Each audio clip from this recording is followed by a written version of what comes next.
Para quem não me conhece, meu nome é Flávio Lemos Colomé, sou formado na Universidade Federal de Santa Maria, no ano de 1987. Eu fiz minha residência médica em ginecologia e obstetrícia no Hospital Nossa Senhora da Conceição, em Porto Alegre. Depois eu fui para a aeronáutica, passei 2 anos como médico da aeronáutica em Santa Maria e após vim para a Videira. Então, eu estou em Videira desde 1992. Já me sinto um pouco videirense. Cheguei aqui com a minha família e o meu filho Guilherme, para o qual eu estou mandando um salve, que eu prometi. Aí, Guilherme, estamos junto, tá? Nasceu aqui em Videira, então eu já me sinto também um pouco videirense. Solicitado que fui para falar sobre pré-natal, sinais de alerta e complicações na gestação, fiz um pequeno apanhado e fiz alguns slides para poder desenvolver melhor o nosso assunto, certo? Bom, os objetivos do pré-natal, que são os mais importantes que a gente viu, são preparar a mulher para a maternidade, oferecendo informações educativas sobre o parto e os cuidados com a criança. Aí já é a puericultura, né? Fica a cargo da pediatria. Orientar sobre hábitos de vida, sobre a higiene pré-natal e a manutenção do estado nutricional apropriado. Provavelmente vai ter uma reunião, uma live também com a nossa nutricionista, certo? Sobre a importância dos medicamentos que possam afetar o parto e o puerpério e a adoção de medidas que possam prejudicar o feto. E tratar as manifestações físicas próprias da gravidez. Bom, nós precisamos, então, facilitando o entendimento, tratar as complicações que possam existir na gravidez, tratar os sintomas que possam atrapalhar ou prejudicar a nossa gestante, fazer a orientação psicológica pelas grandes modificações psicológicas que a gestante vai ter. Nós precisamos estar ao lado dessa gestante, dessa família, para o enfrentamento da nova situação que é a maternidade. Então, nas nossas consultas médicas, que depois a gente vai detalhar um pouquinho melhor, elas servem para esse sentido de orientação para essa família, para essa gestante, para esse casal. Eu costumo dizer que nosso acompanhamento pré-natal é como se fosse uma viagem, a qual nós vamos nos unir a essa família, nos unir a essa gestante, nos unir a esse companheiro, para dar o melhor encaminhamento dessa gravidez, dessa gestação e desse pré-natal. Então, nós precisamos fazer os diagnósticos, fazer os acompanhamentos, fazer os melhores tratamentos para essa paciente. Tá? Bom, antes da gente começar o pré-natal, o mais interessante, o mais indicado, é a gente fazer um aconselhamento pré-concepcional. O que é isso? A paciente, antes de engravidar, fazer a consulta com o seu ginecologista, que posteriormente será o seu obstetra, para que seja avaliada a sua situação, a sua saúde, as suas doenças intercorrentes, o seu estado de nutrição, o seu estado psicológico, estado daquela família, para que possam ser tomadas medidas, feitos exames, feitos tratamentos possíveis para que isso facilite o desenvolvimento e o acompanhamento da próxima gestação, certo? Bom, quando a gente começa a falar na pré-concepção, a gente fala na importância do ácido fólico. Não sei se vocês estão conseguindo ver o slide ali, se pudesse focar direitinho, né? O que é o ácido fólico? É um componente da vitamina B que se encontra na sua forma natural, o folato, e que nós precisamos repor para essa gestante, para essa futura gestante. Deve ser feito desde 2 a 3 meses antes da gravidez até mais ou menos 12 a 14 semanas. Tá? A dose mais ou menos indicada, em algumas situações são 4 miligramas, mas a dose básica é 4 microgramas. Tá? Que existem comprimidos e formulações disponíveis nas farmácias que o obstetra vai orientar. Existem ainda as fontes naturais, os alimentos ricos em folatos. Mas só essa alimentação, acrescentar esses alimentos na alimentação, na dieta, não serão suficientes. Então, a gente precisa repor, através de medicamentos, colocar o ácido fólico para essa paciente, tá? Na dose de 400 microgramas. Por quê? Qual é a importância do ácido fólico? É impedir, prevenir os defeitos abertos do tubo neural, que são a espinha bífida, a anencefalia e a encefalocele. Pacientes que tomam isso não é que não vão ter essas patologias, mas elas têm um risco menor de ter essas patologias. E aquele bebezinho que nasce sem o cérebro, sem a calota craniana, que nasce com a calota craniana, geralmente encefalocele posterior, aberta, com o tecido cerebral exposto, ou então com a espinha aberta, com a coluna aberta, com as raízes para fora, tá? Tendo grandes problemas, certo? Então, como eu já falei, o ideal é que se comece 2 a 3 meses antes de tentar a concepção e até 12 a 14 semanas para depois da gravidez, durante a gravidez, até o fim do 3º mês, certo? Vamos ver aqui. Certo, falando que não deve exceder a 1 miligrama, né? Nas pacientes que já tiveram alguma situação parecida, a gente usa 4 miligramas, certo? Então, as melhores fontes de folato são os vegetais verdes, destacando espinafre, aspargo, repolho, brócolis, além das vísceras, levedo de cerveja, carnes, arroz, feijão e laranja. A suplementação de todas as mulheres de idade fértil, independente de planejarem a gestação, deveria ser estimulada nas doses que a gente já falou, resultando numa redução dos defeitos do tubo neural em 69%. Bom, quando que a gente pode indicar a primeira consulta do pré-natal? Deve ser o mais precoce possível, logo que atrasou a menstruação. Hoje em dia, os exames mais modernos, tanto feito na farmácia quanto feito no laboratório, eles já podem atestar positivo para a gravidez até 2 dias antes do atraso menstrual. E os exames que as pacientes têm feito, comprado o kit na farmácia, têm se revelado muito positivos. Eles têm um resultado muito condigno, muito fidedigno com os exames do laboratório. Então, feito na farmácia, geralmente é positivo e se confirma esse diagnóstico. A sensibilidade desse exame é 20 unidades da beta-gonatrofina choriônica. Iniciando, então, o pré-natal o mais cedo possível, nós vamos ter a lista dos exames que a gente vai pedir para a paciente, para a nossa gestante, né? Então, o hemograma, a tipagem sanguínea, o fator RH, o exame qualitativo de urina com a urocultura, as sorologias para as doenças infecciosas, a glicemia de jejum para o diabetes gestacional e ultrassonografia obstétrica. Se a paciente apresentar alguma outra doença intercorrente, se a paciente já tem um antecedente de uma cardiopatia, de uma nefropatia, de alguma outra situação que justifique, serão pedidos novos exames ligados a essa patologia, certo?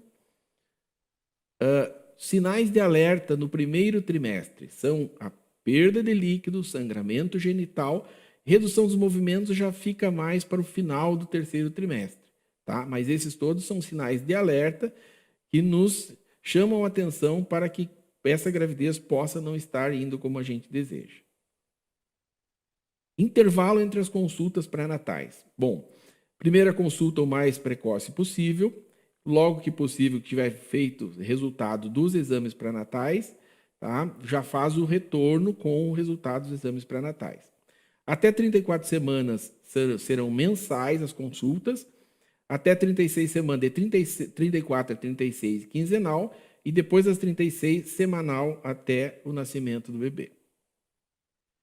Muito importante, preenchimento de um cartão pré-natal, né? Nós não temos um cartão que seja comum a todos, cada clínica, cada consultório tem o seu cartão de pré-natal, mas é importante que ele esteja adequadamente preenchido, que sempre a gestante traga esse cartão na sua bolsa, porque pode acontecer de ter alguma intercorrência, ela ser levada ao hospital e vai ter o cartão onde estarão todas as informações necessárias e suficientes para um atendimento adequado, certo? Bem como na nossa vida de obstetra, a gente, na medida do possível, deseja sempre estar ao lado da gestante, das nossas pacientes, do consultório, né? Mas, eventualmente, a gente está viajando, está numa outra situação, e aí um colega vai atender. Quando ele for atender, ele vai ter aquele cartão com todas as informações que são úteis para o atendimento e o bom acompanhamento da gestação. Como a gente já falou, tipagem sanguínea é importante, né? Os exames da primeira consulta, o hemograma para definição se tem alguma anemia, exame de urina tipo 1, identificar alguma infecção urinária que possa ter, junto com urocultura, glicemia de jejum para o diabetes gestacional, parasitológico de fezes para alguma verminose, citologia cérvico-vaginal, o Papa Nicolau, o preventivo ginecológico, pode ser feito na gravidez, mas geralmente é ideal que essa paciente já tenha esse preventivo antes da gravidez na consulta pré-concepcional, mas pode ser feito na gravidez também. Sorologia para sífilis, que é o VDRL, sorologia anti-HIV, para ver o estado imunológico dessa paciente, as hepatites, a hepatite B, a hepatite C, sorologia para toxoplasmose e para rubéola, pesquisa de clamídia trachomatis, que não faz parte da nossa rotina, mas pode ser pedido, na suspeita que a paciente tenha alguma situação, alguma suspeita de infecção por clamídia, e a ultrassonografia do primeiro trimestre. Aqui um esqueminha, se vocês estão vendo ali, o esquema dos exames que a gente pode solicitar em cada trimestre, certo? Ressaltando ali que no segundo trimestre, a partir se vocês estão vendo a imagem ali, do segundo trimestre, das 24 semanas, a gente faz o teste oral de tolerância à glicose, que é o rastreio do diabetes gestacional, certo? Depois a gente vai explicar essa parte. E no final, um outro exame para aquelas pacientes que principalmente estão pensando em fazer um parto normal, um parto vaginal, a pesquisa do estreptococo beta-hemolítico nas coletas vaginal e perianal. Estímulo à amamentação. Então, desde o início do pré-natal, nós devemos, função do obstetra, orientar essa paciente quanto à importância da amamentação, examinar essa mama dessa paciente, examinar se ela tem alguma alteração, tipo mamilo invertido ou mamilo plano, né, indicar os exercícios para forçar, ajudar a extrusão mamilar, certo? Não vou me alongar mais sobre esse assunto, porque a próxima live é a doutora Amarildo, nosso colega pediatra. Ele pediu para não me estender nesse assunto, senão eu vou tirar o assunto dele. Bom, ecografia. A gente costuma ter mais ou menos um parâmetro para vocês entenderem quantas ecografias devem ser feitas na gravidez, certo? O ideal é que se façam 3 ecografias, no mínimo, uma por trimestre. 11 a 13 semanas, 20 a 22 semanas, 30 a 32 semanas. Obviamente que os colegas aqui, nós, a maioria, temos o aparelho de ultrassom no consultório e nada impede, não há malefício nenhum em que se faça a cada consulta uma ultrassonografia para ver o estado de saúde desse bebê, o estado de crescimento, se ele está ganhando peso, se ele está se desenvolvendo, né? Mas vamos dizer assim, para vocês entenderem, as ecografias oficiais, que são as mais importantes, são uma por trimestre, é suficiente. Importância da ultrassonografia do primeiro trimestre. Vocês estão vendo na imagem ali, um bebezinho, estão conseguindo acompanhar lá? Um bebezinho, tá, deitadinho, e ali vocês veem NT, a translucência nucal. O que é isso? É um espacinho atrás da nuquinha do bebê, que quando ele está aumentado, existe um valor padrão, que é até 2,5, que quando está acima desse valor, pode-se suspeitar de patologia genética, principalmente as trissomias. E a mais importante de todas, a trissomia do cromossomo 21, a síndrome de Down. Aqui mostrando umas imagens da ultrassonografia por Doppler, que é muito importante que seja feita no primeiro trimestre.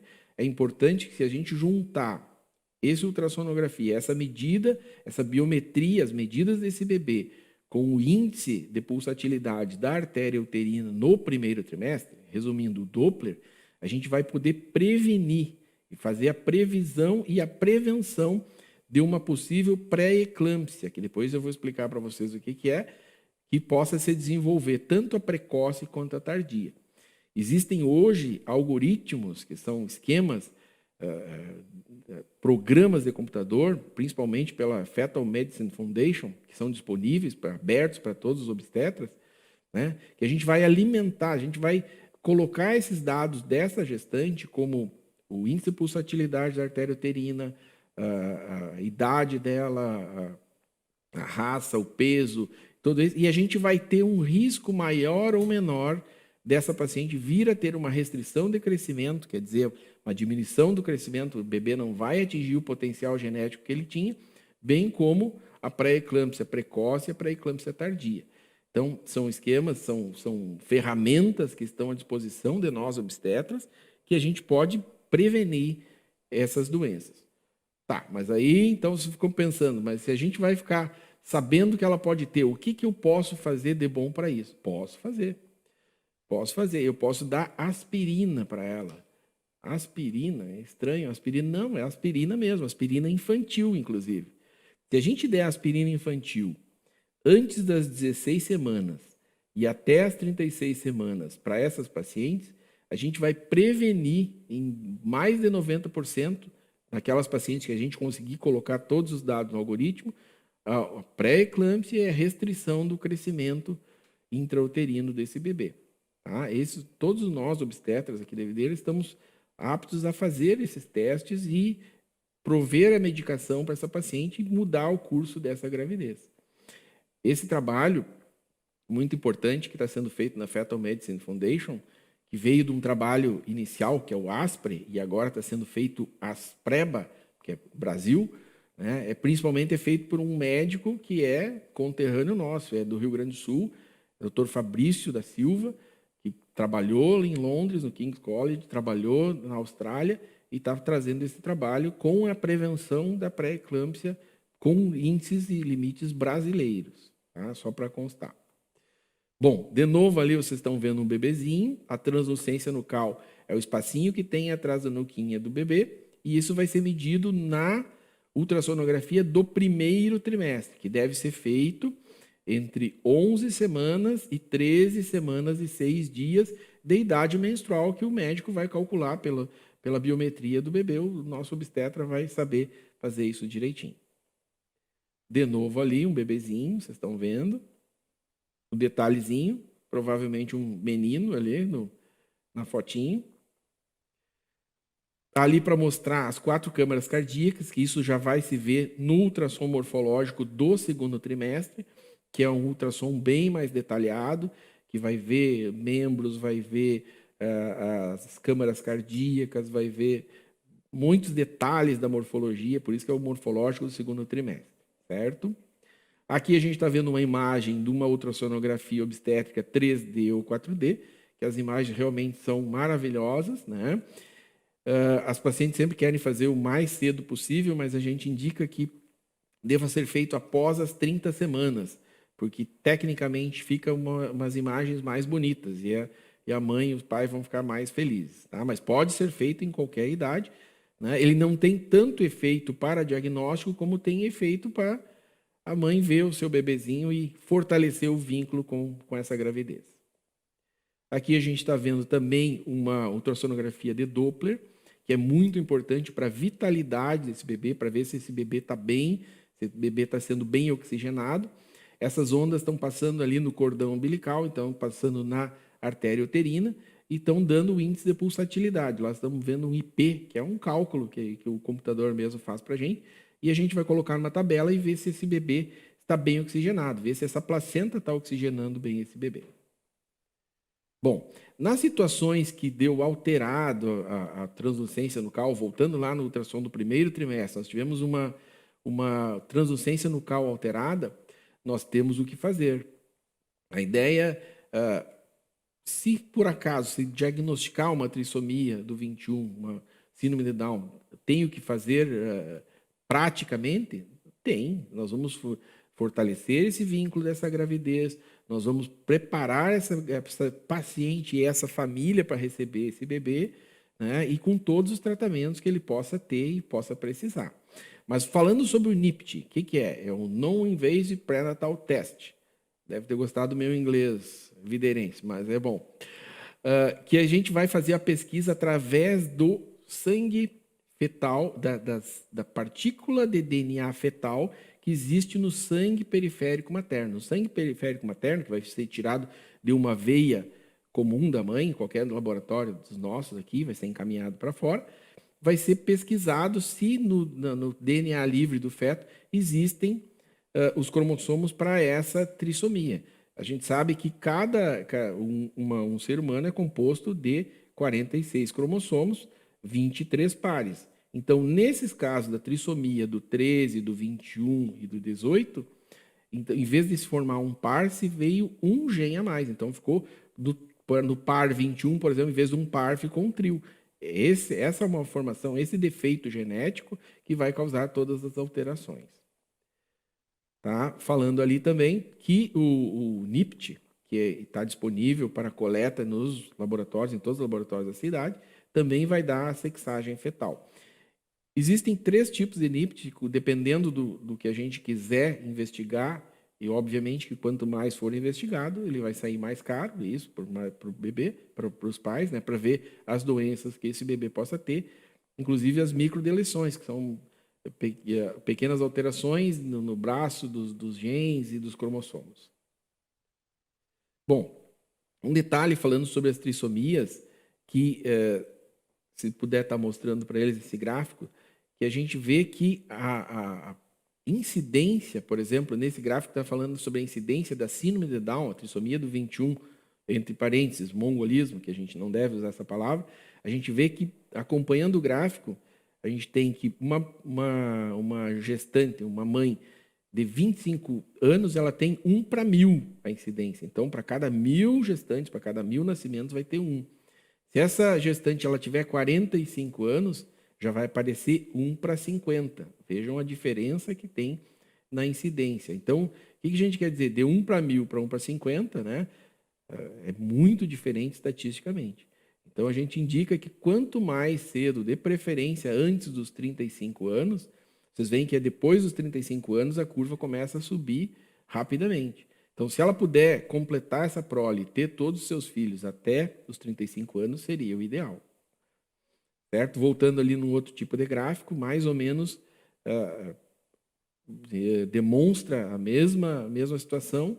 Pela idade da paciente, quanto mais vai aumentando a idade, vai aumentando a incidência das trissomias. Tá? E nesse caso, desse gráfico, a síndrome de Down. Bom, passando essa parte, vamos falar sobre o ganho de peso na gestação.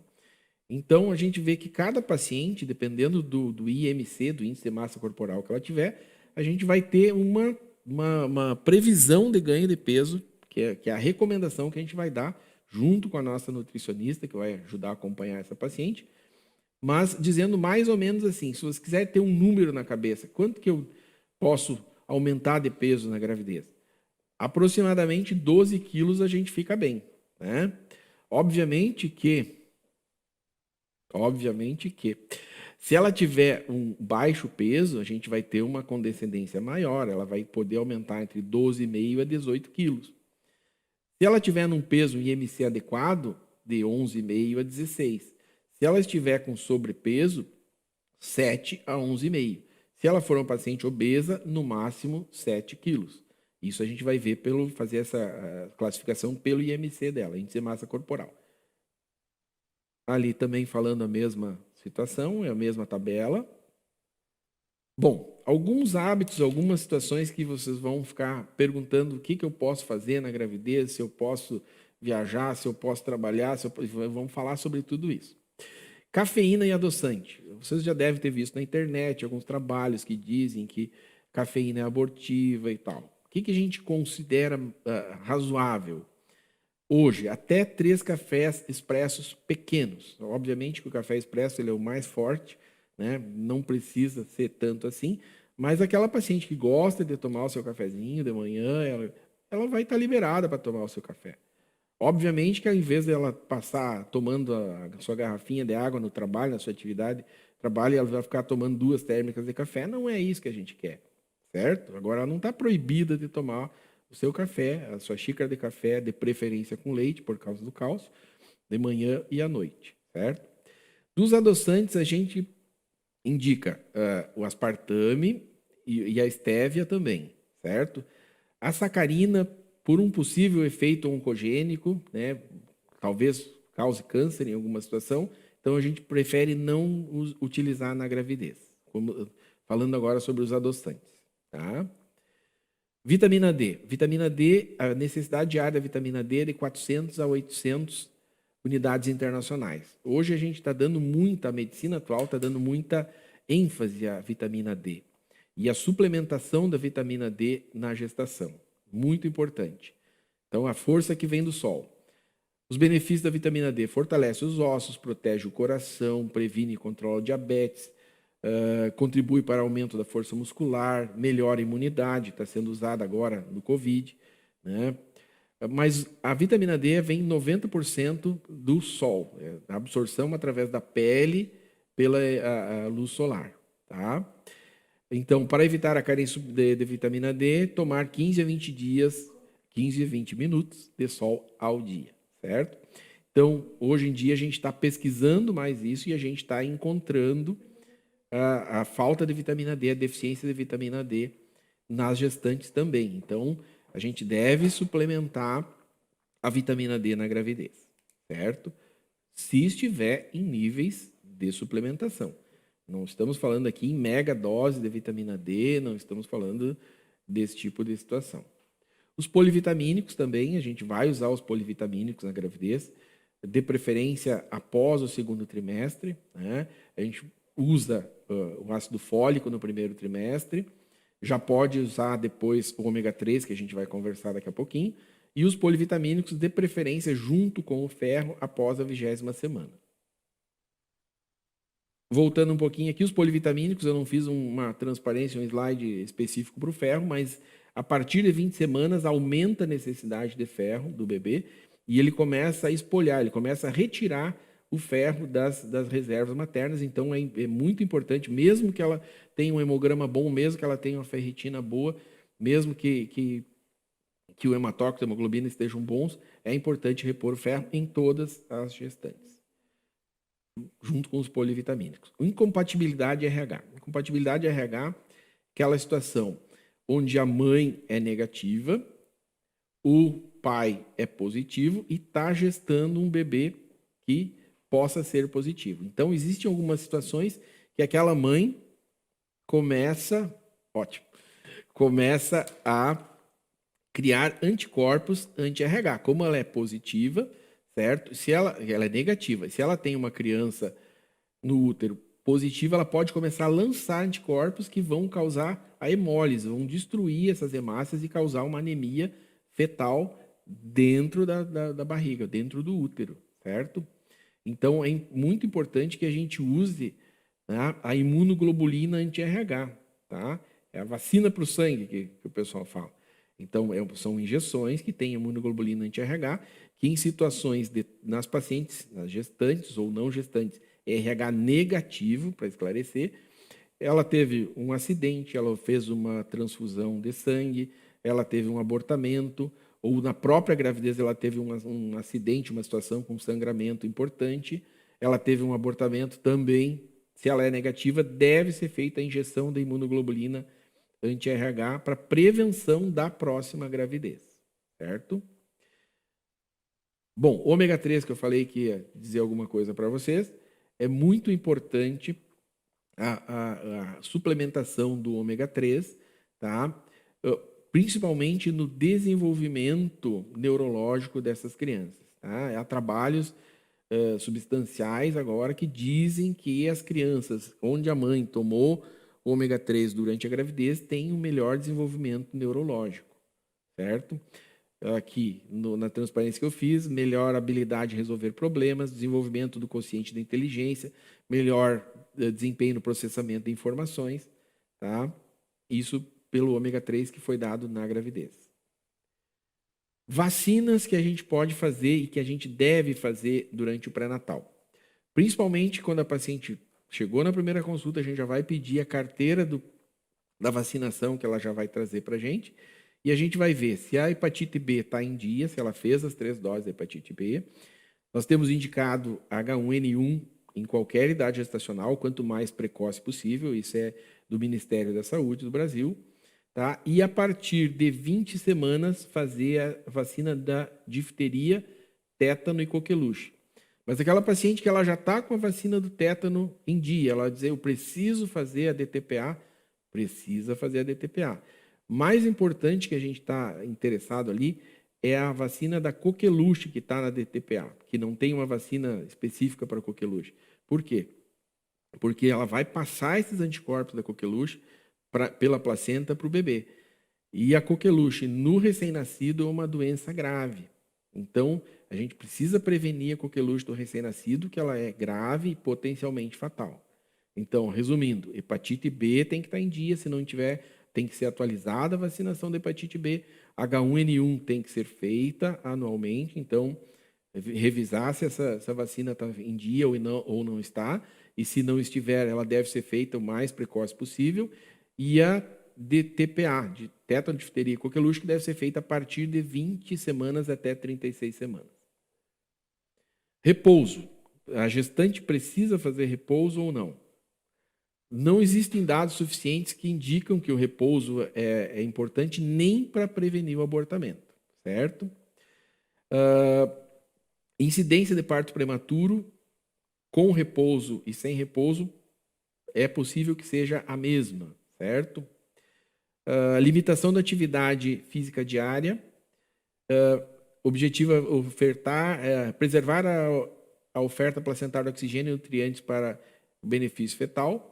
Repouso relativo nas situações sugeridas, que seria a ameaça de aborto, parto prematuro, mas como dizem as mães de vocês, né, e as sogras principalmente, gravidez não é doença, né? Então, trabalhar é muito importante. Obviamente que há trabalhos e trabalhos. Se eu tiver uma paciente que ela está no seu pré-natal em condições normais, habituais, um pré-natal de baixo risco, não há problema nenhum em trabalhar, ela deve se movimentar, ela deve realizar atividade física. De outra parte, aquela paciente que está com ameaça de aborto, que tem um trabalho extenuante, que passa o dia em pé, que está com o colo curto, que está com uma ameaça de trabalho de parto prematuro, a gente vai ter aquela individualização de cada caso. Tudo isso que a gente está falando aqui não serve, não é receita de bolo, não vai servir para todas as pacientes. Vai servir como uma diretriz, como uma bússola, mas cada caso, cada paciente e cada gravidez vai individualizar segundo as suas necessidades. Tá? Exercício físico. Hoje a prática de exercício físico, atividade física na gestante, ela é estimulada.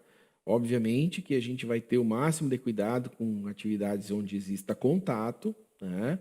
Exista risco de um trauma abdominal, tá? Sendo os mais indicados a natação, a hidroginástica, yoga, alongamento, né? Então, riscos como a musculação, flexão da coluna, isso aí a gente deve evitar. Então, prática do exercício moderado por 30 minutos, 3 a 5 vezes por semana, certo? Então, resumindo, preferencialmente exercícios aeróbicos regulares. Viagens. Temos que ter cuidados com as viagens, principalmente as viagens aéreas, tá?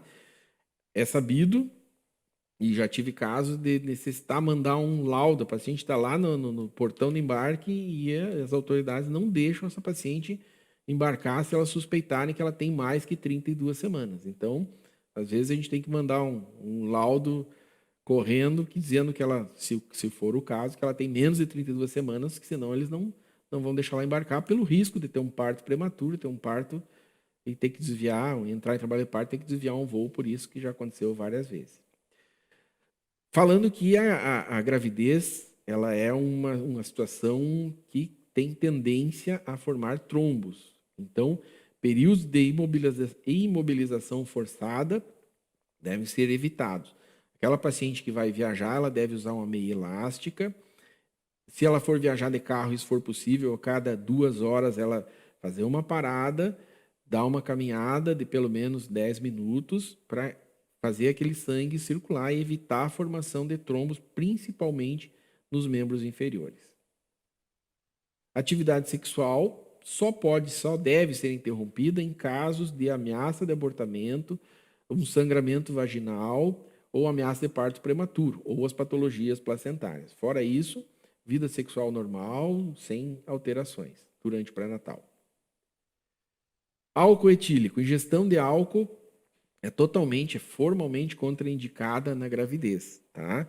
O álcool, ele não é dose dependente, ele pode ser teratogênico para o feto, pode causar malformações para o feto, independente da dose que se use, que se tome. Então, é formalmente contraindicado. Nem aquele copinho de vinho, nem aquela tacinha de champanhe pode ser liberado. Nós somos intransigentes quanto a isso. E isso pode vir a causar a síndrome fetal alcoólica.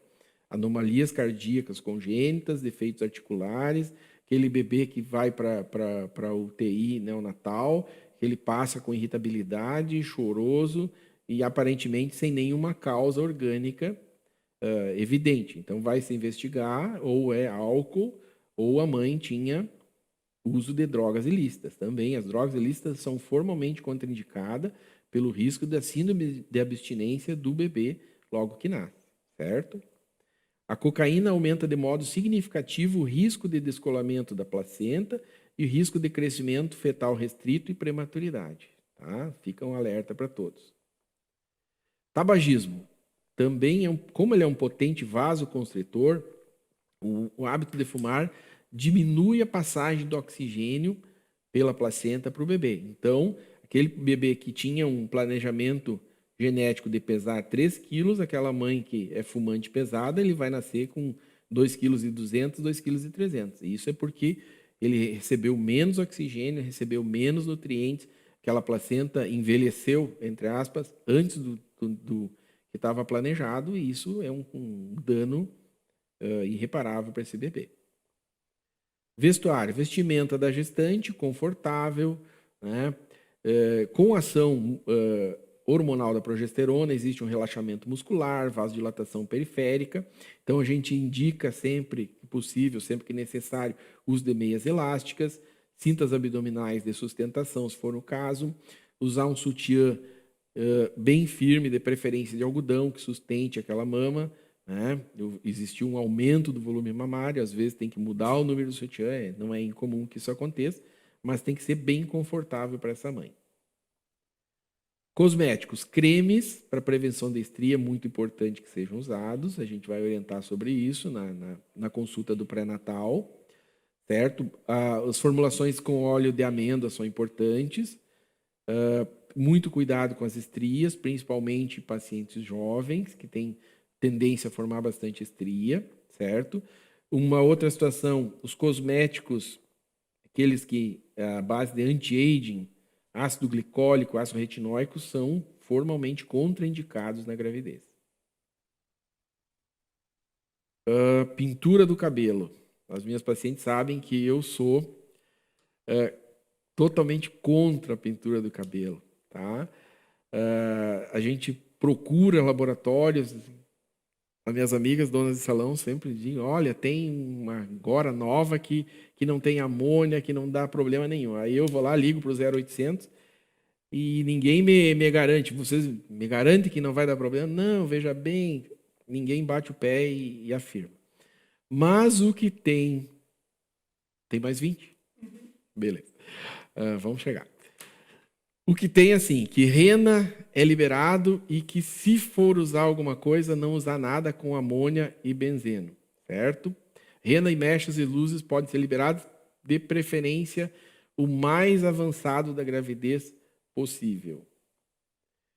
Bom, hiperemese gravídica. Aqui nós já estamos chegando, saímos das situações mais comuns da gravidez, assim, dos pequenos contratempos e já chegando na parte da patologia mesmo, da doença. O que é a hiperemese gravídica? É aquela paciente que ela começa a ter vômitos incoercíveis na gravidez, aqueles vômitos que não passam. Obviamente que a grande maioria das pacientes tiveram enjoo, tiveram os vômitos iniciais, mas nem todas a gente consegue controlar com as medicações normais. Às vezes a paciente tem que sair do seu trabalho, ser afastada, às vezes ela tem que internar para fazer uma hidratação, porque os vômitos começam a prejudicar a boa evolução da gravidez. Tem pacientes que começam a perder peso e a gente tem que hidratar essa paciente, tem que deixá-la em repouso 3 ou 4 dias, usar antieméticos para resolver esse problema. Abortamento. O que é abortamento? É a síndrome hemorrágica da primeira metade da gravidez. São os sangramentos do primeiro trimestre. Tá? Abortamento, tecnicamente, a gente define como aquela gravidez que se interrompe antes das 20 às 22 semanas e que pesa, aquele fetinho pesa menos de 500 gramas. As formas clínicas do abortamento são a ameaça do abortamento, abortamento inevitável, incompleto ou completo, retido ou infectado. Para cada situação desse sangramento, a gente vai fazer a avaliação e vai ver qual é a terapêutica necessária. A gente sabe que aproximadamente, na melhor estatística, 8 a 12% das gravidezes acabam em abortamento. Isso é estatística, né? A gente sabe também que 80% dos abortamentos se dão nas primeiras 12 semanas. Então, por isso que a avó, a sogra, a mãe, ela sabe, ó, passou o terceiro mês, aí vai, é estatística isso. Ela sabe que 80% tinham acontecido no primeiro trimestre. Se escapar dali, a chance existe, mas é muito menor, certo? Então, o que é a ameaça de abortamento? Aquela paciente que está no primeiro trimestre da gravidez e que teve um sangramento, né, nos procurou, a gente fez a avaliação, mas aquele colo está fechado, foi feito um ultrassom, o bebezinho está com vitalidade, às vezes tem um hematoma retrocoriônico, uma coleção de sangue atrás do saquinho gestacional, né? E a gente vai tratar clinicamente, a gente vai fazer um repouso, se ela trabalha um trabalho mais extenuante, não tem condições dela trabalhar na sua própria casa, né? A gente vai tirá-la do trabalho um tempo, evitar relação sexual por um tempo. Isso é uma ameaça de abortamento, a tendência de uma evolução boa é muito grande. Abortamento inevitável, aquela paciente que já chega em trabalho de abortamento e a gente não vai conseguir segurar essa gravidez, já está com dilatação do colo e essa gravidez, infelizmente, vai ser perdida. Abortamento incompleto, aquela paciente que chega no hospital, aquele útero já não está no tamanho que deveria estar, o colo está aberto, e aí a gente vai fazer exame e já tem restos ovulares. Então, a gente vai ter que, na presença de restos ovulares, restinho de placenta, restinho de gravidez, aquela paciente que já perdeu, a gente vai ter que fazer uma curetagem tradicional ou uso do AMIU, que é uma espécie, como se fosse uma seringa, a gente vai fazer uma aspiração daquele material. Tá? Isso para o abortamento incompleto. Ela já perdeu aquela gravidez, mas tem restos dentro do útero. Abortamento completo é aquela paciente que ela chega no hospital ou chega no nosso consultório, na nossa clínica, o útero está diminuído, bem diminuído em relação ao que a gente esperava, né? O colo pode estar aberto ou está fechado, mas o mais importante é que não vai ter nada dentro daquele útero, já não tem mais aquela gravidez. Não tem nenhum elemento da gravidez dentro daquele útero. Então, foi um abortamento completo. A gente vai fazer o seguimento dessa paciente, vai acompanhar. Infelizmente, ela perdeu, mas não vai ser feito, não vai ser necessário fazer uma curetagem, uma AMIU, alguma situação. Um abortamento retido. Geralmente acontece isso com uma gestação anembrionada, aquela gestação onde não se desenvolveu o embriãozinho, certo? Então, tu vai acompanhando, o médico vai acompanhando a sua gestante, tá? Ele espera que com 7 semanas, ele já vai visualizar aquele fetinho, aquele embriãozinho dentro do útero e a gente começa a não... Espera uma semana, espera 2 semanas e vai medindo, não vai aumentando aquele saquinho gestacional, não vai aparecendo aquele embriãozinho, então, abortamento retido, certo? Quando a gente tiver certeza que esse abortamento é retido, ou a gente pode esperar a evolução natural, que é a tendência da natureza é eliminar essa gravidez, ou então a gente propor para a paciente uma curetagem, um AMIU, esvaziar esse útero. Abortamento infectado, tem muita coisa ainda. Abortamento infectado é aquela paciente que ela teve aquele abortamento e, infelizmente, ela infectou, ela está com secreção fétida, secreção... aquele cheiro da infecção e a gente vai precisar usar, além de fazer a curetagem, a gente vai precisar usar antibióticos, certo? Tem muita coisa ainda e tem pouco tempo. Bom, pré-eclâmpsia, isso aí o pessoal gosta de perguntar e a gente vai falar. O que é pré-eclâmpsia? É aquela paciente que ela começou a ter, geralmente na segunda metade da gravidez, níveis tensionais maiores ou iguais a 14/9. Então, até 14/9... fora 14/9 já é anormal, tá? Abaixo de 14/9, normal. 14/9 ou mais, alterado. Em 2 medidas com intervalo de pelo menos 4 horas. Não é incomum aquela paciente chega no nosso consultório, subiu a escada, estacionou o carro longe, foi medir a pressão, ela deu alta, né? Mas isso é só porque pelo estresse e pelo esforço.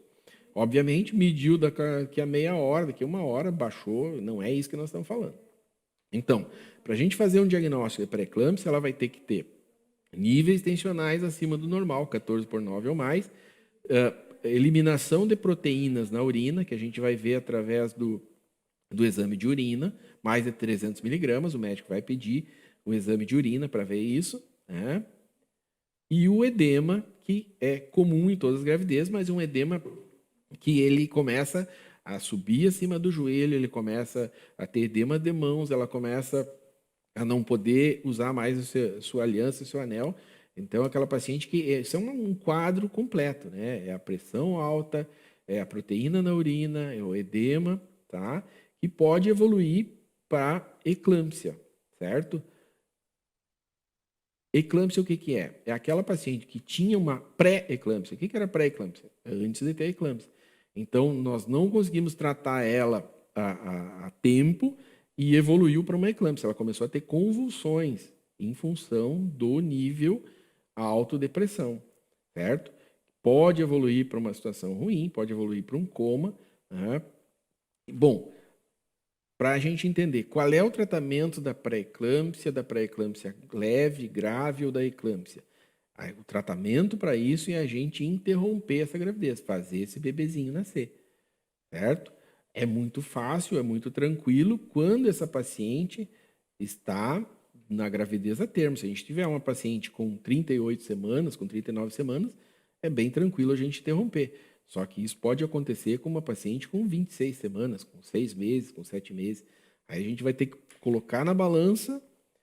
O obstetra ele tem essa característica de tratar o médico comum, vamos dizer assim, normal, vamos usar essa. Ele trata de uma vida, nós tratamos de duas, né? Então o nosso trabalho é um pouco mais árduo. Nós precisamos manter a saúde dessa gestante com a melhor condição que ela puder e precisamos pensar na melhor hora de interromper essa gravidez para dar a melhor chance desse bebezinho evoluir bem.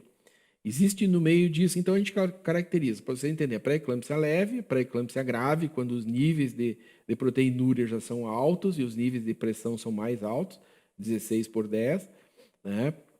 E a síndrome HELP, que é uma alteração quando começa a ver hemólise, começa a ver degradação das hemácias e alteração das enzimas hepáticas. Já é uma coisa mais evoluída, mas ainda é antes da eclâmpsia. Síndrome HELP, hemólise, elevação das enzimas hepáticas e baixa das plaquetas, plaquetopenia, que é uma variante grave da pré-eclâmpsia. Para as pacientes com hipertensão arterial crônica, o que é isso? É diferente, nós estamos falando aqui da pré-eclâmpsia. Aquela geralmente é uma paciente jovem, primigesta, que teve aquela súbito aumento da pressão, com edema, com inchaço, com proteína na urina. Isso é uma paciente. Aquela paciente de hipertensão arterial crônica é diferente. Ela já sabia que era hipertensa, ela já tomava seu medicamento para pressão alta e ela engravidou. Essa é uma hipertensão arterial crônica, certo? Então, geralmente, a gente vai ter um acompanhamento junto com o seu cardiologista. Ela estava tratando com o cardiologista. A gente vai fazer uma adaptação das drogas que ela estava usando, para nem todas as drogas que os cardiologistas usam podem ser usadas na gravidez. Então, a gente vai fazer uma mudança dessas junto com o cardiologista, né? Vai fazer uma mudança dessas drogas para drogas que possam ser usadas sem causar mal nenhum para o bebê. Mas, então, hipertensão arterial crônica é uma situação que a gente vai acompanhar junto com o cardiologista, tá? Vai adaptar essas drogas e vai fazer o acompanhamento da gravidez. Diabetes mellitus gestacional. Então, eu tinha falado para vocês que lá por 24 semanas, a gente vai fazer 24, 26 semanas, a gente vai fazer aquele testezinho da glicose, que é aquele exame, para quem já fez, sabe que ele não é muito agradável, mas ela vai, junto com os exames da rotina do segundo trimestre, vai em jejum para o laboratório, vai fazer a primeira coleta de sangue e ela vai tomar um copinho generoso de um líquido bem docinho, bem enjoativo, e dali vai fazer a segunda medida ali 1 hora e a terceira medida dali a 2 horas. 10 minutos. Enfim, a gente vai fazer esse exame e a gente vai colocar, com o resultado desse exame, a gente vai ver se essa paciente se enquadra nas pacientes que têm diabetes mellitus gestacional. O que é isso? É uma dificuldade que ela está tendo, ela não está conseguindo baixar os seus níveis de glicose aos níveis normais. Com isso, como a glicose tem um fluxo direto e livre através da placenta, aquele bebê vai ter tendência, ele vai trabalhar, ele vai estar acostumado com um nível de glicose acima do seu normal, então a tendência é que ele seja um bebê macrossômico. Geralmente, aquelas histórias, o meu marido, meu amigo, meu filho nasceu com 4,5 kg. Muito provavelmente aquela mãe, aquela gestação, teve um diabetes mellitus gestacional que não foi diagnosticado, certo? Então, a nossa função é fazer esse diagnóstico e fazer a intervenção precisa, necessária e suficiente para impedir essas situações, tá? O que nós vamos fazer para essa paciente? Nós vamos dar uma dieta, vamos contar com o concurso valoroso da nossa nutricionista, que vai detalhar essa dieta dentro das calorias que a gente precisa, tá? Vai fazer um acompanhamento pelo perfil glicêmico. O que é o perfil glicêmico? A gente vai pegar aquele aparelhinho que faz a picadinha no dedo e vai fazer a glicemia de jejum, a medida de jejum, 2 horas pós-café, 2 horas pós-almoço, 2 horas pós-jantar, e vai ver se aquela dieta está sendo suficiente para manter os níveis de glicose da mãe em níveis aceitáveis, certo? Vai promover a atividade física, aquela que nós tínhamos falado, as caminhadas, a atividade física de baixo impacto, para melhorar o metabolismo da glicose. E se tudo isso não for necessário, a gente vai fazer uma reavaliação e usar medicamentos hipoglicemiantes orais, que o mais usado de todos, no momento, é a metformina. Insulina, casos raros que a gente não conseguiu, com todos aqueles itens anteriores, baixar aquela glicose. O que é importante para aquele feto? Aquele feto macrossômico da gestação, da diabética, da gestação, fazendo um parênteses rapidinho, tem aquela paciente, são 2 quadros diferentes. Aquela paciente que ela era diabética e engravidou, é uma situação. E aquela paciente que ela não tinha nada, paciente saudável, jovem, rígida, normal, e ela apresentou um diabetes gestacional. São situações diferentes, tá? Aquela paciente diabética gestacional, que vai ter o feto macrossômico, aquele bebê ele vai nascer com 4 quilos e o vô e a avó vão ficar felizes, exultantes, que bom, o nenê já nasceu criado, nem o pessoal fala. Mas aquele nenê é mais delicadinho, ele é mais sensível que aquele outro que nasceu com 3 quilos. Por quê? Ele não vai conseguir, como ele estava acostumado com aquela glicose alta, ele não vai conseguir manejar essa glicose.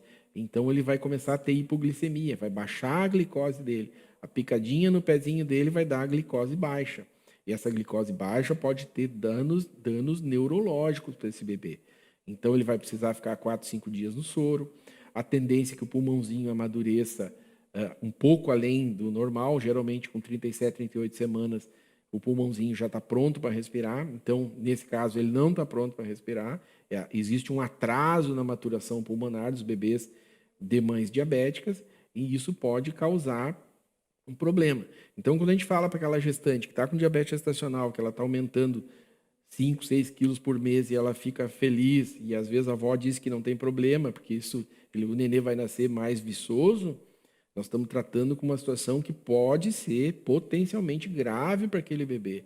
E nós temos responsabilidade sobre isso e sobre essa orientação dessa mãe e dessa família. Prematuridade. Quantos minutos eu tenho só para eu me situar aqui? 5. E depois tu vai me fazer umas perguntas, é isso? O povo lá? Bom.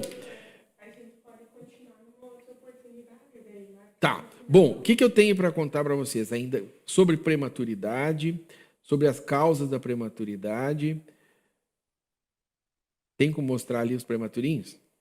Daí eu encerro agora, só passo rapidinho em cada situação e daí a gente responde as perguntas. Então, prematuridade, rapidinho sobre isso. Aquela imagem ali naquele ultrassom está mostrando, isso é uma medida do colo uterino transvaginal. Isso é muito importante para a prevenção da prematuridade. Então, a gente vai medir no segundo trimestre o comprimento do colo uterino para ver. Pacientes com colo uterino abaixo de 2,5, os obstetras vão saber que eu falo, tem mais risco de parto prematuro e deve ser intervido aquelas pacientes para evitar um parto prematuro. Um bebezinho bonitinho ali, só que ele está na incubadora, tu vê o tamanho do pezinho dele para a mão do adulto. Tá? A prematuridade é uma causa de mortalidade muito importante para os nossos bebês, principalmente pessoal menos favorecido socioeconomicamente. Tratamento tocólise, que é suspender as contrações do parto prematuro, usar corticoide para amolecer o pulmãozinho do bebê, em casos que for necessário usar antibióticos para isso aí. 17 de novembro, Dia Internacional da Prematuridade. Novembro é o mês roxo, que é da prematuridade, ali os bebezinhos, 17 de novembro. Ruptura prematura das membranas, então é quando rompe a bolsa, está associado geralmente aos processos infecciosos, por isso é muito importante a gente tratar as vaginites bacterianas, tratar os corrimentos dos pacientes, que existe uma associação entre a ruptura das membranas e essas infecções. Também falando sobre a doença periodontal, também está associado a isso, a doença periodontal, aquela paciente que tem infecções na boca pode estar associada à ruptura prematura das membranas.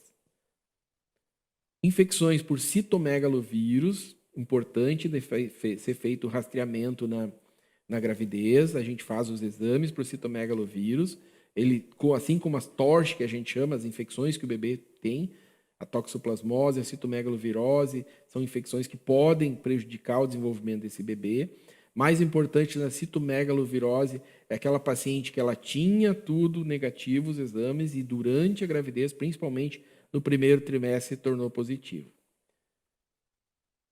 O citomegalovírus passa a placenta, é importante isso. Toxoplasmose. Quantos minutos mais eu tenho? 2. Toxoplasmose, fazer o rastreio na gravidez, fazer os exames certinho. Se precisar, a gente faz um exame de avidez. Se a gente ficar em dúvida de quando que essa paciente se contaminou, se foi antes ou durante a gravidez, a gente faz um exame chamado avidez, o seu médico vai saber falar sobre isso. Tá? Tem tratamentos, geralmente vem através das fezes do gato ou de carne de qualquer espécie, principalmente gado e ovelha, que esteja contaminada com cistos de toxoplasma. Tireoidite, gravidez, hipertireoidismo, hipotireoidismo. Vai longe. As anemias, as trombofilias. Tem gente usando, e eu preciso falar uma frase para elas. Aquelas pacientes que estão usando Versa ou Clexane, elas têm trombofilia. Trombofilia. A tendência dessas pacientes a formar trombos. Né? Então, elas têm mais tendência a ter abortamentos, ter parto prematuro. Então, essas pacientes, elas têm, geralmente, essas trombofilias, são por doenças hereditárias, problemas que ela tem genes no sangue que trazem essas doenças, ou adquiridas através da SAF, a síndrome antifosfolípide. Doutor, a Bruna só vai avisar que no Instagram a gente vai ter que encerrar, mas daí no YouTube, quem quiser continuar, você pode continuar. Tá, perfeito. Então, gente, quem quiser continuar assistindo, é só logar ali no YouTube, porque infelizmente a gente vai ter que... Pode continuar então, doutor. Bom, então a gente vai com mais calma. Esse aqui eu não tenho tempo. No YouTube pode continuar. Perfeito. Então a gente vai com calma. Então, trombofilias. Voltando com toda a calma do mundo aqui. As doenças da tireoide. A gente tem o hipotireoidismo e tem o hipertireoidismo. Para facilitar para vocês, o hipotireoidismo é daquelas tireoides que as pacientes falam para mim. Essa eu sou daquela que engorda ou que emagrece. É isso que elas querem saber. O hipo, para você entender, é aquela que engorda. E o hiper é aquela que emagrece. Né? A paciente do hipotireoide hipo funciona pouco.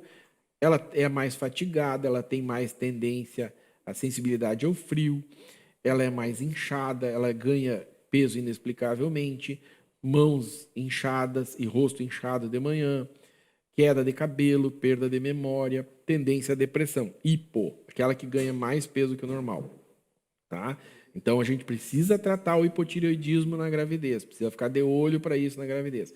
Hiper é aquela que é a paciente que é mais magrinha, a gente escuta aquela frequência cardíaca, ela está com 100 de frequência cardíaca, ela é ansiosa, ela tem irritabilidade, nervosismo, ela tem um aumento de apetite, ela tem tremor nas mãos e sudorese, mãos sempre suadas, ela tem intolerância ao calor, tá? Então, se tiver duas pessoas, uma com hipo e uma com hiper, a com hipo vai estar cheia de blusa de lã e a com hiper vai estar com uma blusa de alcinha, então, para a gente diferenciar. Né? E essas pacientes precisam ser tratadas, cada um com os seus medicamentos, né, na gravidez, certo? O hipotireoidismo, então, a tireoide não está funcionando adequadamente, a gente vai repor o hormônio da tireoide. No hipertireoidismo, a gente vai bloquear, tem excesso de hormônio tireoidiano, a gente vai usar medicações como o Propil Tiuracil, que vai bloquear os efeitos do excesso desse hormônio no organismo. O hipertireoidismo é uma situação que é mais preocupante, porque ela pode evoluir para uma taquicardia na mãe, pode evoluir para uma tireotoxicose, pode evoluir para uma fibrilação, então a gente tem que ter bastante cuidado com isso. Os sangramentos a gente já falou. Anemia, o que é anemia? Tecnicamente, na gestação, a gente considera uma anemia uma hemoglobina abaixo de 11 gramas, certo? Então, por isso que lá a gente faz... Cada exame daquilo ali que a gente falou no primeiro e segundo trimestre tem uma função. Então, se eu pedir um hemograma, na série vermelha eu vou fazer a investigação da anemia. Se eu tiver abaixo de 11 na gravidez, eu estou com uma anemia. Mas por que se a gente pegar o índice lá do hemograma, vocês vão ver o valor de referência, vai dizer 12, porque na gestante existe uma hemodiluição. Aquele sangue, como houve um aumento do volume plasmático, aquele sangue está mais diluído. Então, nós não vamos considerar 12. Então, se ela tiver com 11, ainda está normal. E se uma condição de não grávida, 11 seria anemia, certo? A gente pode usar também as concentrações de ferritina no sangue. A ferritina é o depósito de ferro no sangue. Por isso que a gente diferencia do hemograma. Trombofilias, eu estava falando para vocês, são os distúrbios hemostáticos, são pacientes que têm história familiar de trombose, que predispõem trombofilia, filos amigo. Então, tem tendência a formar trombos na gravidez. E junto com esses exames alterados, ela tem que ter uma história de perdas gestacionais sucessivas, de abortamento espontâneo, de repetição, de complicações obstétricas, pré-eclâmpsia, eclâmpsia, trombose venosa profunda. Tá? Então, junto com essas alterações genéticas e esse histórico de má história obstétrica, de insucesso obstétrico, a gente vai fazer o diagnóstico. Mas, geralmente, nas doenças genéticas, tá? A gente vai ter uma história de uma paciente que teve uma irmã que teve uma trombose inexplicada, de um primo que teve uma trombose no braço com 20 anos. Não é aquela história daquela senhorinha de 80 anos que teve uma queda, teve uma fratura de quadril e teve uma trombose na perna. Não é isso que a gente fala. A gente fala daquelas pacientes que têm uma doença genética familiar. Tá? E as adquiridas também a gente vai pesquisar com uma síndrome dos anticorpos antifosfolípides. Tá? Essas doenças, várias, a gente trata, nossos colegas, eu trato, nossos colegas tratam aqui, a gente acompanha, e cada uma vai ter, se ela for genética ou adquirida, vai ter o seu acompanhamento, o seu tratamento. As genéticas a gente vai usar a heparina de baixo peso molecular, depois de completar esse diagnóstico, né? Muitas já usaram, o Versa, o Clexane, desde o diagnóstico, desde as 12 semanas até 40 dias, 30, 40 dias depois do puerpério. Então, não é que ganhou o bebê, vai suspender o tratamento com a heparina de baixo peso molecular, porque existe também o risco de trombose, e é bem grande, no puerpério, certo? As síndromes adquiridas, a gente vai usar, além da heparina de baixo peso molecular, a aspirina, só que daí em dose um pouco maior, não vai ser a aspirina infantil, que nem a gente estava usando na prevenção da pré-eclâmpsia. Então, ali as classificações das trombofilias, como hereditárias ou adquiridas, hereditárias, os genes que trazem essas doenças, as adquiridas, a SAF, síndrome antifosfolípide, também voltando aos mesmos diagnósticos, ali as deficiências, né? De preferência fazer esses exames fora da gravidez, que dão uma acurácia maior, uma sensibilidade melhor para esse tipo de trombofilia hereditária, e aí a gente vai conseguir planejar melhor essa gravidez se a gente já tiver esses diagnósticos. A SAF também, os anticorpos antifosfolípides em 2 exames, com intervalo no mínimo de 12 semanas, de preferência associado a um critério clínico, que são as perdas de obstétricas, a morbidade obstétrica ou episódio de trombose venosa ou arterial na mãe. As doenças placentárias, né, os sangramentos, geralmente no segundo trimestre ou terceiro trimestre, que são por posição da placenta, a placenta prévia e o descolamento prematuro da placenta, certo? Então, estão vendo ali, está mostrando a fotinho lá para eles? Não? Tá. Então, se vocês estão vendo ali, vocês estão vendo um bebezinho, a placenta, e atrás da placenta tem um hematoma, um coágulo de sangue enorme. Esse coágulo de sangue, esse sangramento ativo, são vasos que se romperam, sangramento ativo, ele pode se exteriorizar ou não exteriorizar, tá?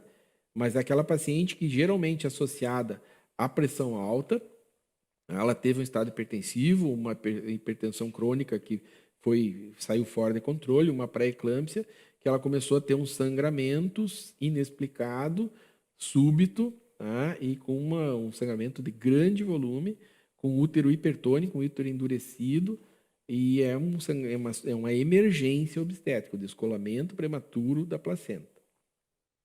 Tratamento, interrupção dessa gravidez. Fazer esse bebê nascer. Placenta prévia. O que é placenta prévia? É a localização da placenta. Vocês estão vendo ali a imagem que eu coloquei. Na imagem que vocês veem à esquerda, uma placenta situada no fundo do útero normal. Uma placenta baixa na letra B, no meio. Uma placenta prévia marginal. Por quê? Porque ela está na margem, já está em relação ao colo uterino. Certo? A borda inferior dela está em relação ao colo uterino. E uma placenta no D, placenta prévia oclusiva total. Certo? Isso é situação muito grave, pode ter uma hemorragia, principalmente na D, uma hemorragia maciça. Certo? Então, para cada situação dessas, a gente vai fazendo o tratamento e vai tentando, através de repouso, através de medicações, manter essa gravidez ao máximo possível, né, para ter essa viabilidade desse bebê, para esse bebê nascer com o máximo de saúde e com o máximo de idade gestacional possível. Tá? Mas então, placenta prévia, porque ela está na frente do colo do útero, ela está entre o colo do útero e o bebê. Então, por exemplo, na letra D, vocês veem uma placenta prévia oclusiva total, obviamente que esse bebê não tem como nascer, tem que ser feita uma cesárea. Tá? De preferência planejada, uma cesárea eletiva. Não vai se esperar uma paciente dessa entrar em trabalho de parto, ter uma hemorragia, chegar no hospital sangrando, certo? Obviamente, uma outra coisa muito importante. Vocês vão pegar um ultrassom do primeiro trimestre e vai dizer assim, que o trofoblasto está inserido na porção inferior do útero, tá? Isso não é preocupante. Vocês vão pegar do segundo trimestre e vão dizer assim, a placenta se estende até o orifício cervical interno. Também não é problema. Por quê? A gente só vai diagnosticar uma placenta prévia depois de 32, 34 semanas. Com a evolução da gravidez, essa placenta vai, entre aspas, subir. Ela vai mudar essa relação do colo uterino e 99% não vai ter problema nenhum. Evidentemente que a placenta prévia oclusiva total não vai ter solução. Essa aí vai ter que ser interrompida, essa gravidez, de maneira eletiva através de uma cesariana. Infecção urinária na gravidez. Infecção do trato urinário é mais frequente durante a gestação, com uma prevalência de 5 a 15%, dependendo da população estudada. Bom, o que nos interessa a infecção urinária na gestação? Primeira coisa, existem mudanças fisiológicas, mudanças no organismo da mãe, que predispõem a infecção urinária a ser mais frequente na gravidez. Tá? Principalmente a dilatação pela progesterona dos ureteres. Com isso, vai haver uma estase daquela urina no ureter, pode subir até o rim, tá? Vai haver uma hidronefrose, e isso aquela urina parada ali, vamos usar essa palavra, tá? Vai predispor à infecção. Então, existe a cistite, que é uma inflamação da bexiga apenas, que é um quadro mais leve, são sintomas locais, polaciúria, disúria, aquela paciente que está urinando muito seguido, tem ardência para urinar, está urinando bastante frequente, e aquela paciente que tem uma pielonefrite aguda, que é bem diferente. Aquela infecção ela não está mais na bexiga, aquela infecção subiu para o rim, e a paciente vai chegar com sintomas gerais. Ela vai ter febre, ela vai ter vômitos, ela vai estar desidratada, ela vai ter uma punho-percussão lombar positiva, que o médico toca ali na região lombar, ela vai dar um pulo, ela está com uma dor extrema, certo? Então, essa paciente ela precisa ser internada, hidratada e usar medicamento antibióticos na via parenteral, endovenosa. Diferente da cistite, pode ser tratada em casa com medicamentos antibióticos, via oral, sem maior interferência na vida dela. Bom, último assunto, o Covid?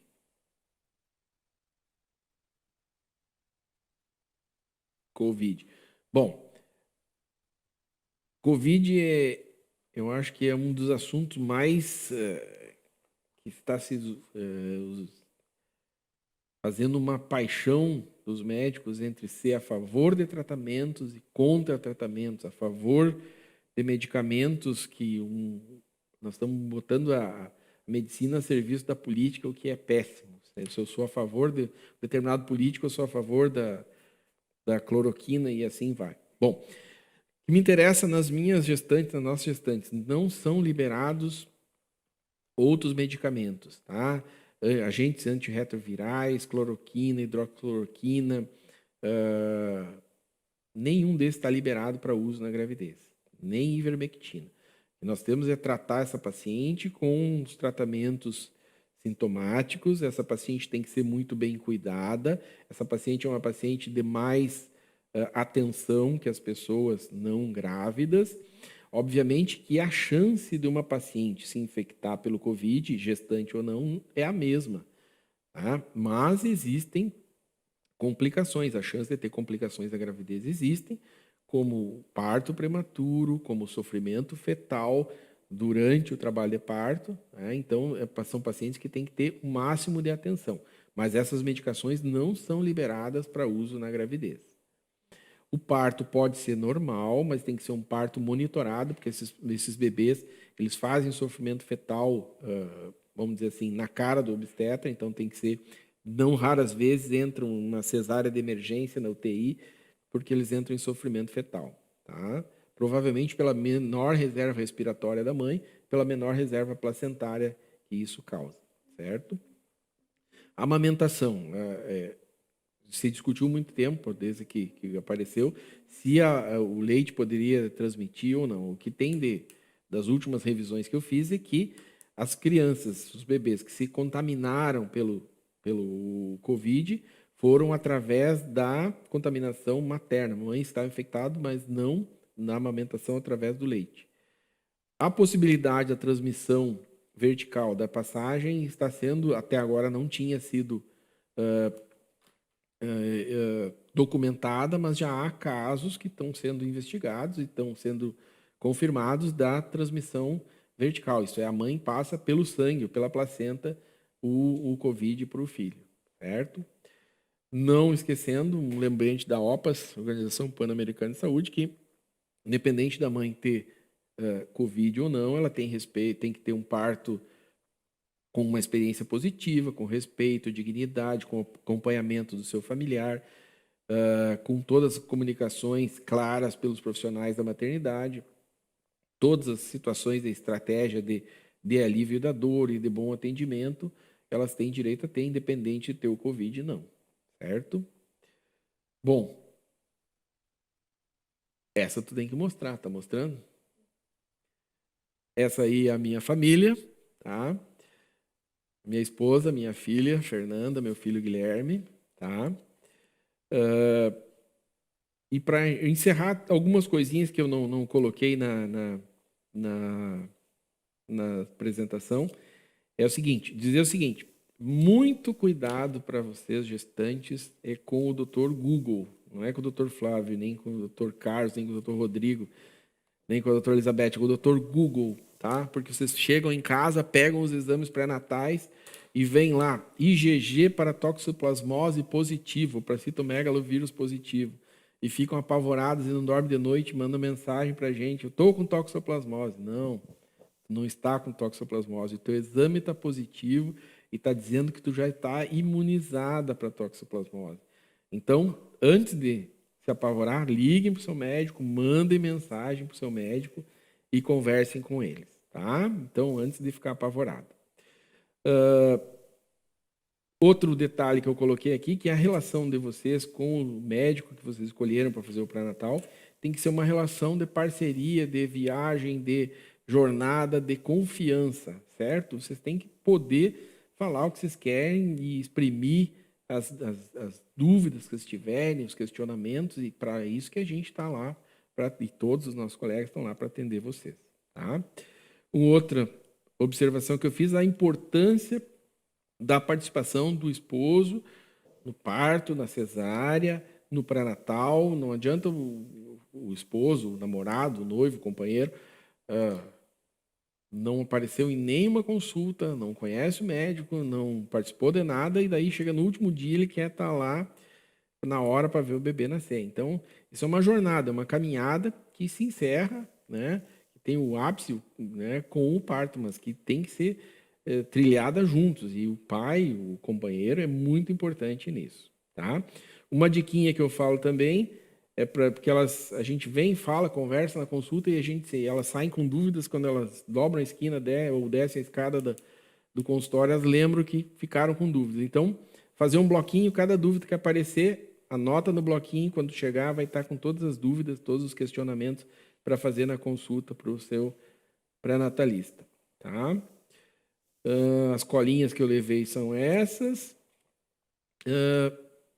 Bom, para encerrar mesmo que o pessoal está ansioso, a gravidez eu considero a maior mudança que vocês vão ter na vida, e eu falo isso para as minhas pacientes pré-natalistas.